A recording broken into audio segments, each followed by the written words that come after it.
Got a big show on tap tonight, don't you, buddy? Well, yeah, big show. I mean, Joe Davidson.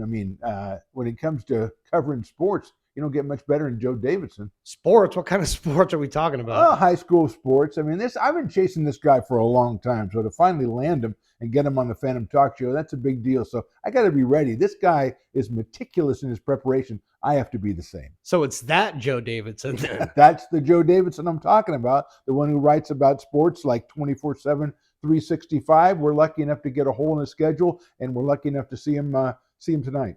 Meticulous is in the building. I don't think you want to keep him waiting, do you?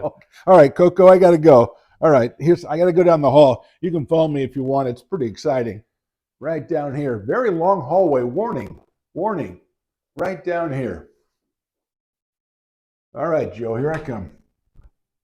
Coming to you live from the Stone Studios, it's the Phantoms Talk Show, filmed in front of a live studio audience of one. Admired you as been Mr. Basketball. Yes, we'll talk about that, Jerry. And certainly I have no gender reveal. I've been more or less a man as far as I know. More or less, I think, time. is the key. Yeah. What exactly are you the GOAT of? Is it prep reporting? Is it high schools? Is it college?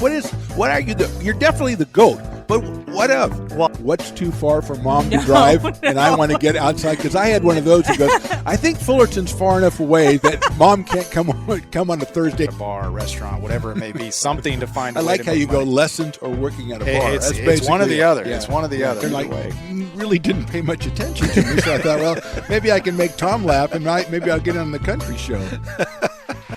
This week's guest is Joe Davidson. And now, the guy you've all been waiting for. It's the Phantom. Hello, everybody. This is the Phantom Talk Show, and today's guest is, well, we've had a lot of great guests on the Phantom Talk Show. We've had accomplished athletes and actors and everything, and musicians and all kinds of stuff, but we've never really had a GOAT. And today we have a GOAT. And Joe Davidson from the Sacramento Bee and beyond, my first question to you is, what exactly are you the GOAT of? Is it prep reporting? Is it high schools? Is it college? What are you you're definitely the GOAT, but what of? Well, I love it. Thanks for this great introduction, and thanks for this padded cell of a room in here. Yes, it is quite ominous, isn't it? There's lunacy in here. I could see it. I've heard it. Yes. I've seen it. We're on full blast right here. So I appreciate the GOAT, which is the grimmest of all time. Could or something be like that. Yes. But the grindiest of all time. Grindiest. We'll take that. Definitely. So I'm in my 34th year at the Sacramento Bee. Before the internet. How did we ever get along? I mean, how did I even find this house? You can't ask all the questions I have written down here. You're asking all the questions now that I have this written down here. Exactly. So I pride myself in Phantom, and we go way back. I pride myself in giving the Sacramento region the best local coverage, and it's heavy on high school football, heavy on high school basketball, Sac State football, UC Davis football. If there are guys who've been drafted into the big leagues or the NFL, Shaq Thompson, Eric Armstead, I know those guys, right? And I've covered them, so we'll continue those kind of things. I've had my hand in the Kings. I headed our NBA coverage in the 2000s when Rick Adelman and Vlade Divac and Chris Webber, and I see the great Jerry Reynolds here in some of these spots, and we he talked haunts a ton the back studio then. a lot. Yes, he does. And he graces it with greatness. Look how young and vibrant he looks. And yeah, that was a while ago. Yeah, and one time he collapsed on the court, so you just take that little cardboard cutout and just push it forward, and it just. I was there. I was at that game. I was at the game. I don't think I was there. It was a little bit before me, and so back to the Kings. So if there's a reflective throwback and a look at some of their bad drafts and this, and I'll do those stories. Jerry Reynolds always a great source. So try to keep on top of the local coverage. I still enjoy it. I still enjoy high school football playoffs are coming up. Sacramento State, and UC Davis have been FCS ranked. They're really good teams. I got a lot of local dudes. The coaches are good guys, so those are fun. Controlled environment in a press box. Catered food, printed out stats. Okay, that's not our experience with American River, but yeah, you get and I'll touch on the junior colleges. I think, and I know you've been all over American River College. The Beavers play tremendous JC football. I tell high school kids all the time and their families over 25 years. If you think your kid, or if you think you, son, are worthy of playing college football at Cal or at Sac State or USC, go to a JC game and watch it from field level, even if it's Absolutely. in practice, Yeah. and see if you measure up. Because a lot of times high school kids go in there and they are stunned Absolutely at stunned. how talented and deep it is. And it's across the whole state because you can only get so many kids scholarships. Yeah. It's a finite group, and there's ever more kids that are trying to get there. And I have like 9 questions or stuff to ask you. You've already answered them all, so we're done. We're I'm just good. going to have I'm here for the Stones. beer. I'm just going to have Stones cut up the answers, and I'll put the questions in later. That'll work. But I mean, While Stones is here, I'll take an 805. If you don't have that, I'll do a Modelo. If you don't have that, I'll go with a Coors Light or Bud Light. So the problem is he's on got it. all of them. That's the problem. that's why we're So here. an example of how hard you work and how much you grind is the fact that I've been, chasing you for years to try to get you first out to a Potters game and next to do this, and you're very gracious. But the last confirmation text I sent you or DM I sent you, I got an answer from you at 1:07 a.m. Right. So I think that says a lot about you and about what you're into. And I just want to know during Phantom, you were that low on the priority list. as long as I got one, Joe, I really don't care. At my age, it doesn't matter. Shovel the manure out of the barn was right below, right in front of you. I thought you shoveled it out, and there was my request on the Exactly bottom. right. So take me through a typical day. We'll talk about during football season, during high school football season, because that seems to be the busiest time. Take me through a typical day in the life of Joe Davidson, following high school stories, etc. Well, I'll go through a week. Okay, which is a week easier. is fine. And we'll go not to bore people, but so I usually start on a Sunday, and that's when you're creating photo assignments, be a Sac State game, a UC Davis game, 2 or 3 high school games, and then I'll do a budget and what games we're covering, and then we usually do, we'll do a high school player of the week voting poll. Huge numbers. We'll get 50 to 60,000 voters. Absolutely. But you could vote as many times as you want. They're not rigged. It's not a scam. And we get that all the time from a bitter grandmother. This is I'm from Winners and you guys are stealing it. And said it's all about fun. It's all about fun. Nobody's rigged. And then we'll do one for the girls, and then I do a top 25 high school football rankings. But because we value our subscribers and our followers, it's not just team record, the next team record. I put a capsule with each one. Absolutely, so yeah. people can learn about them, and you drop in names, and then coaches roll with it too. Phantom, they'll start to text me. I have some linemen you might want to drop in, or a defensive tackle, or a cornerback. Because what's the value of a kid seeing his name in the paper? They love whether it. it's just And a it just mention. We shows have the that- same thing on the radio broadcast. You throw a name in now and then. But so we have that kind of thing going, and then I like to go to a football practice once a week. I go to Sac State football practice every Tuesday or Wednesday. Okay. And then I'll go to a high school practice for a feature, or maybe if it's a playoff game. Perfect example, I'm doing a playoff game this week, Vacaville at Elk Grove. I live in Elk Grove, so I'll go to probably Elk Grove's practice on Thursday just to kind of get a head start. And because I try to, it's not a game story. It's a feature with a game just element. background. So you're getting background And basically. who these people are, Yeah. and why they coach, and who this kid is, and who that kid is, and try to make it so it's a featurey type of thing, and it's a clip that somebody could have forever. If it's just a rehash of the box score, it's pretty boring. And I tell our guys not to do that. And so it feels like an 8-day-a-week grind, but we're not shoveling manure or driving. You're really a truck. fixated on shoveling Well, manure. Is that something? it's you're out in Elk Grove. Is that a problem out there? Could be. It's not a. It's a sanitation. No, It's an I'm a issue. farm kid from Oregon, and I did some of those. We'll get to that. Yeah. Yeah, I like to watch reruns of Yellowstone with John Dutton, otherwise known as Kevin Costner. yeah. And I was thinking I could relate to some of that stuff. You can't relate to the guy Casey, the son, who kills a guy every week and gets away with it. They all That's kill crazy. every- It's nuts. It's a frontier justice where They're just blowing people away right and left. And then the train station, the hide behind Train station. the train station, for people who don't know, in Yellowstone it's a one-way ticket. It's a euphemism to in a way. nowheres. Yeah, Yes. absolutely. Out in the Well, bottom of you a talk canyon. about the fact you've been at the Bee since 88, 34 years. Something that's really changed in all your time there, and I know you like to touch everybody as far as your range is concerned, but the social media aspect. When you first started, there wasn't any, right? But now it's changed it, and I think we're probably amplified it, tenfold or whatever. You mentioned you're getting grandmothers from Winners could call you, but now they can text you, now they can tweet you, now there's a lot of ways to get in touch with you. So how has that changed the way you cover the game? It's helped immensely. Yeah. And I was slow to the social media game. And I have a kid sister, Emily Peters, and she runs a nonprofit in San Francisco. And I remember it was like 2008 or 9. Yeah. And she said, Joe, you should get into social media. And I held on to my BlackBerry phone as long as I could, type of thing.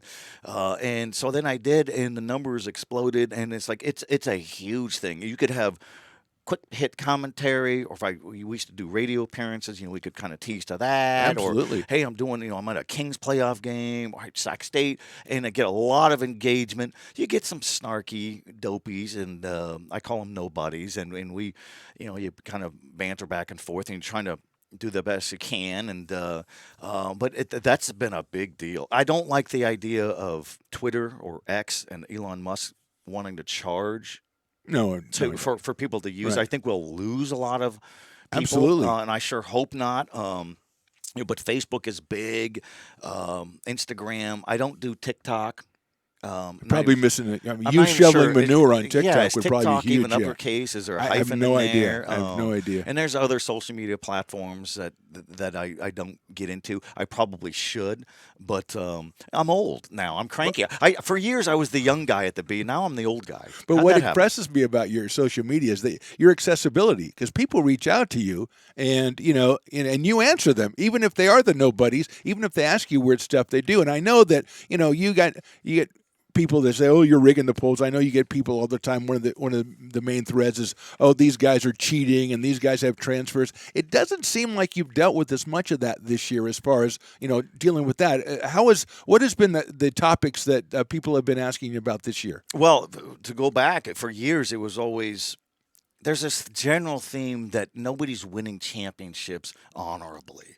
Right, When exactly. Del Oro was winning section football champs, well, they got all these incoming freshmen coming from another district, and I'm thinking, really? And Folsom football, well, they got an inordinate amount of transfers. They get guys from here and there, and I said, well, yeah, they get a lot of incoming transfers, but everything has to be cleared. And if There's a protocol for all these sure, things. Yeah. and they're not going to risk their reputation to have sanctions and playoff bans to sell their souls. You hear all kinds of rumors that, they'll drive buses up to Reno to recruit kids. No, they're not. They're not going up to Reno to evaluate a seventh. Well, there's a grader. lot of reasons to go to Reno, but that's not one of them. Yeah, Reno's, exactly. More of I could think of better reasons too. And I'll say, hey, and I have brushed back. Well, everybody knows that Folsom's cheating, and I said, well, I don't know that. Do you know that? If you have evidence, Right. don't sit on it. Do the civic good duty and send it to your principal and athletic director or the CIF governing body, because nobody's going to chase rumors. And that kind of silences a lot of people. And we will look into credible evidence of cheating, wrongdoing, recruiting, undue influence, and all that. But there's not a lot of it, and you'll have cycles where people are pretty mouthy and rude. But for the most part, people are pretty civil. And I hope, Phantom, they just generally appreciate having a dialogue and that we cover this stuff. And how great is it for you to look back, and since 1989, for you to look back and know that you've been a part of so many kids' high school athletic memories. I mean, you've been part, like you talk about, a Shaq Thompson back in the day, and even before that, and kids from the last couple of years that, their high school memories are going to include you, as far as that's concerned. Might be in and their cookbooks. And your network, as far as people that you know and you run into. I mean, I'm fascinated every time I see you on Twitter and you got your arm around some coach that you know from somewhere that I have no idea how you remember who these people are. But that's got to be really heartwarming for you to know that you're part of this kind of thing for so many of these kids. No, and it's really nice to know. And Jordan just stepped in. There's great. Now here's the next generation. That's what I'm worried about. Yeah, but we'll get to that Here's later. the next generation. Yeah, well, but, that's why I'm glad I'm checking. and people out are thinking soon. it's Michael Jordan. No, they know it's whatever. Jordan Georgeson, Yes. the great Jordan Georgeson. Of Gold Country, right? Yeah. He owes me a beer for the promotion. But no, it's very flattering, Phantom. I'll go to a game. Jordan and I were at a Bear River game. It was a Thursday game up in Lake in the Pines, and what a treat to go to a Thursday game. Absolutely. And I knew the two former coaches who mentored the current coach, Tanner Mathias. I've known him for 25 years, and they were there, and and they trusted me enough to talk about heartache in their lives. And Terry Logue, 200-game winner, had to step away from coaching because Parkinson's had really taken over his These body. are legends, right? These guys Great are legends. guy, Yeah. and he couldn't drive anymore. He can't use a keyboard. He shared with me those stories, including a team feature, community feature, because he has known me for years. So there was right. value in that. Yeah. And then his co-coach and running mate, Scott Savoy, same thing. And, what can football do for a community? And Coach Savoy, retired Coach Savoy, had lost his wife almost a year to the date that we ran the story. And he said, this community helped me heal. And Terry Logue helped me heal. And he doesn't share that if I'm just somebody. No. And Jordan's going to get those contacts and resources and relationships over time, because that's the best part of this gig. Well, who was so you're here for Jordan, you're we'll say mentoring for lack of a better word. Let's go back. We'll go back as far as Oregon if you want, but let's go back to when you started in your journalistic career. Who is some of the people that you learned under or mentored you? Oh, some good ones. And I appreciate young guys like Jordan, young family man, good husband, does a really good job. And he's a grinder. I will get on his Facebook and say, good read, good job there. But there's, we will cover some of the same games, but I'll lean on him and I'll promote him on social media. But sometimes I start talking to people and then I say, Jordan, I totally lost track of how many yards. I'll send it to you. We're not competing. Really? So he can't says give that me, to you. He never says that to me when I lose track of stuff, and I'm working with the guy. Because I know what he tells you. He says, Phantom, pay attention. That's what he says. For me, yes. he says, Joe, I appreciate and respect you. Yes. I'll send you stats by I know the time you were I get networking. home. I know you were networking, so I'll cover It's all about you. respect. Yeah, exactly.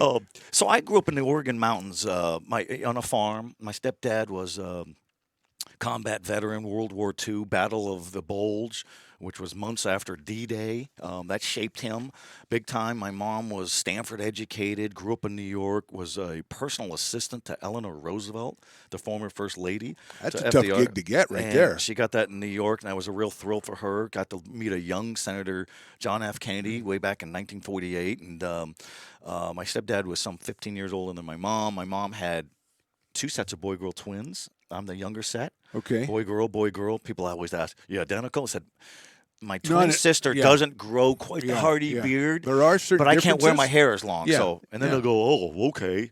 They're concussed. But anyways. Most people are. Yeah. So my dad and my stepmom always lived in California. And so I spent a lot of summers in California. So I had the city living in the summer, and I had the... So you were Green Acres. I was Green Acres. People of a certain age, you're Green Acres. And I was carried a pitchfork.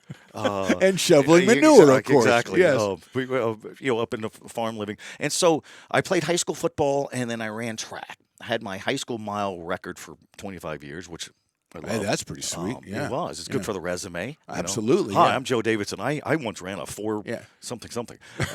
Let's just, Exactly. And it gets lower every year. It gets faster. I went a 403, Next year it'll be, I ran a 3:59.99. Yeah, That's right. But so I walked into the Wallowa County Chieftain was our once-a-week paper, way up in the northeastern corner of the state.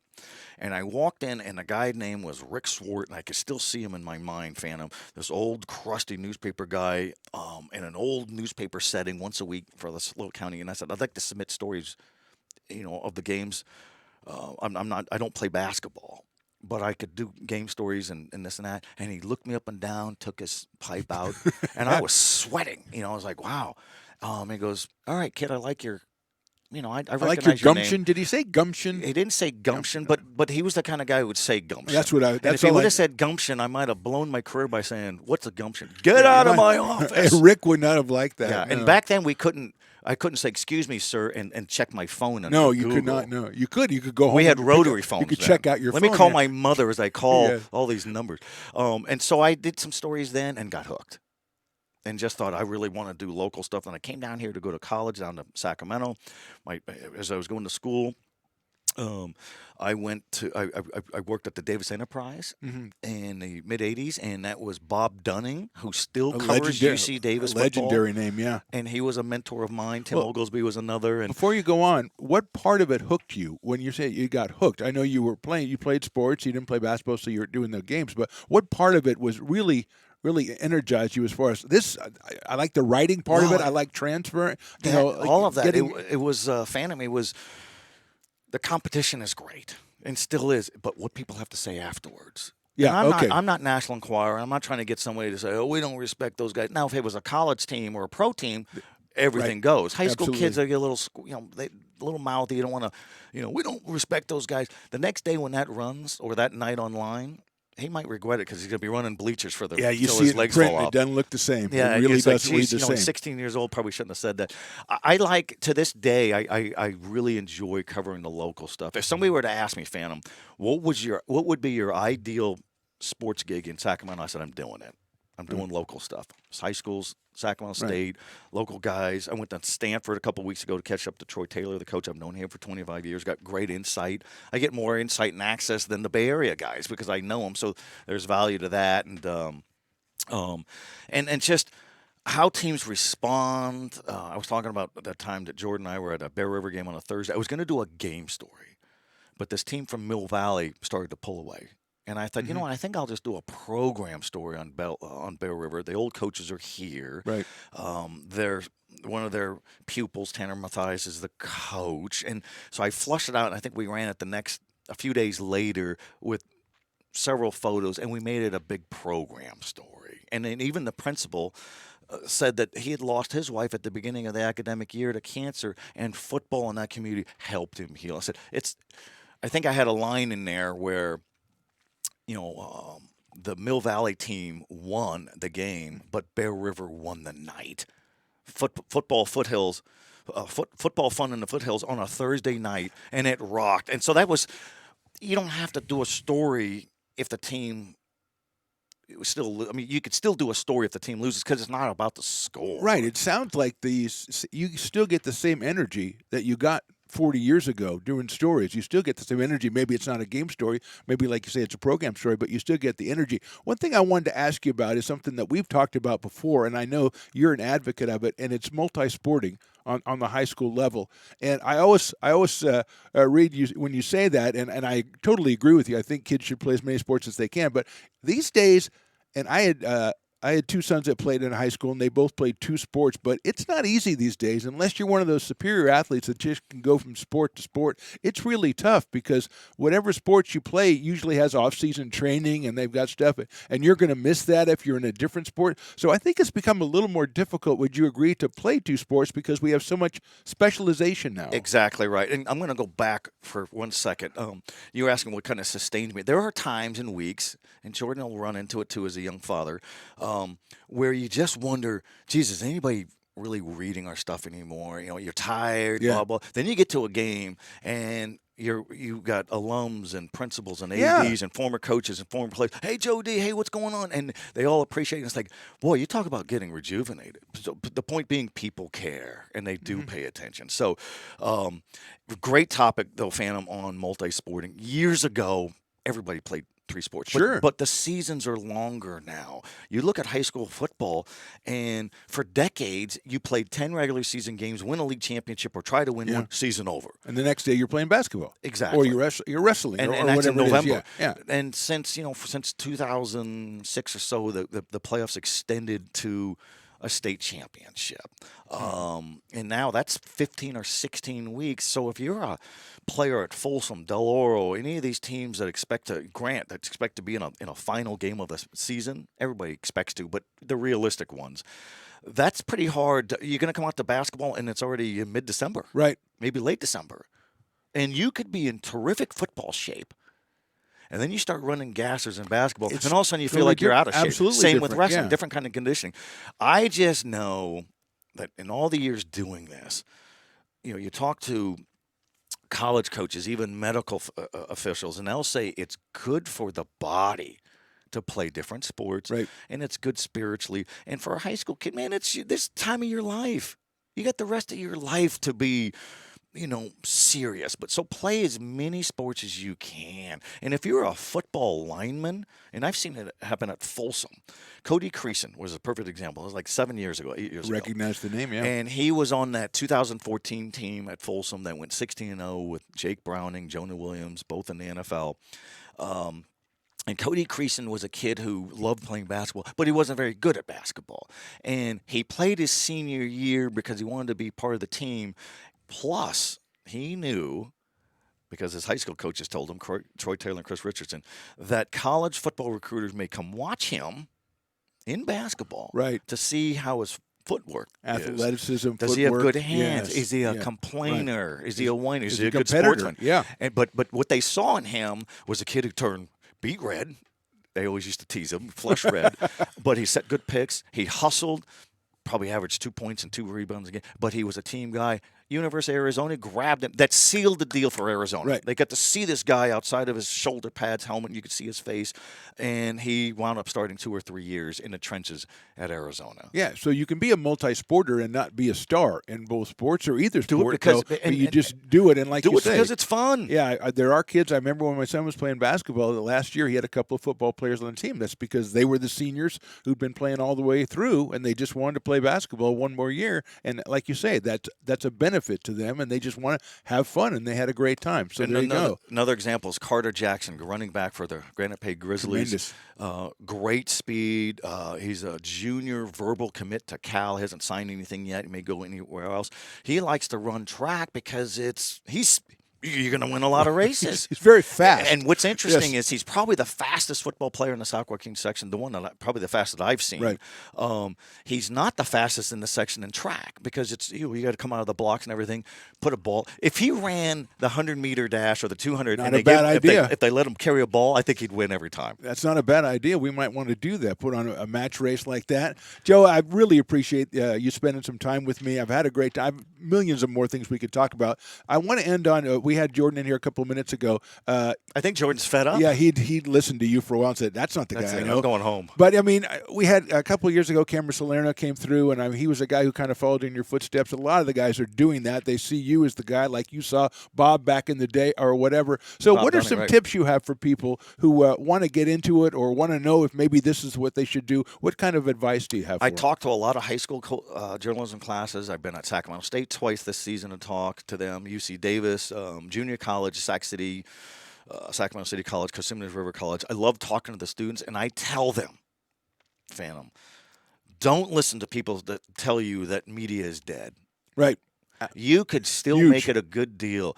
And if you want to get into journalism, sports, news writing, features, maybe they want to do music, maybe they want to do culinary, and there's people who want to do all of this. Maybe they want to get an investigative reporter. I said, you can do that, and you can get a head start by studying people who cover those items. Right.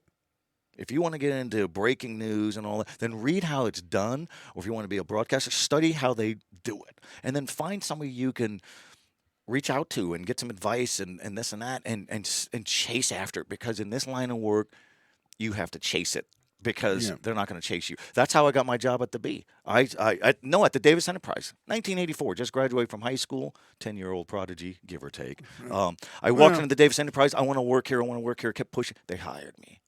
And then Sacramento Bee, I approached them. I figured if I'm going to live in this region, I'm going to work for the best media outlet in this region. Yeah. And so that's the thing. And so I would tell people, you've got Twitter and social media and Facebook. You could write blogs. You could do audio blogs. You can do voice. You got things that you and I didn't have at that age. So chase after it. not And there's at a all. lot of people who want to get into it. And it will continue to sustain because there's value in good journalism. So finally, obviously, you seem very happy in what you're doing. I'm not going to say, do you want to do anything else? How long do you see yourself doing this? And is there anything else that you want to do? You know, I covered the Kings for a lot of years. I did the NBA. I've done the 49ers. Grew up a big NFL fan of the 70s. I'm a historian on all that. Never really wanted to cover the NFL. No. I wasn't a phantom of travel in the NBA. I'd always overthink, and I'm going to miss my flight. Every flight's early in the morning, and it wore me out. And so that's not for me. Jason Anderson covers the Kings. Chris Biederman for the Bee, both of them, and they like to travel. And so that's interesting. Yeah. High school and college, I don't have much travel. May have to drive to Yuba City. I had to drive to Roseville today. Yeah, I know. But From Elk Grove, that's yeah. quite a haul right there. I'm doing exactly what I'd like to do. It's always nice if we could have more help so we could cover it more. I'd like to still continue to do behind the scenes stories on. I'd love to see a day in the life of a coach as they break down film Right. and all that. And these coaches are pretty accessible, so there's still good stories and it's still worth doing. When I started back in '89, we had 33 fewer high schools than we do Right. now.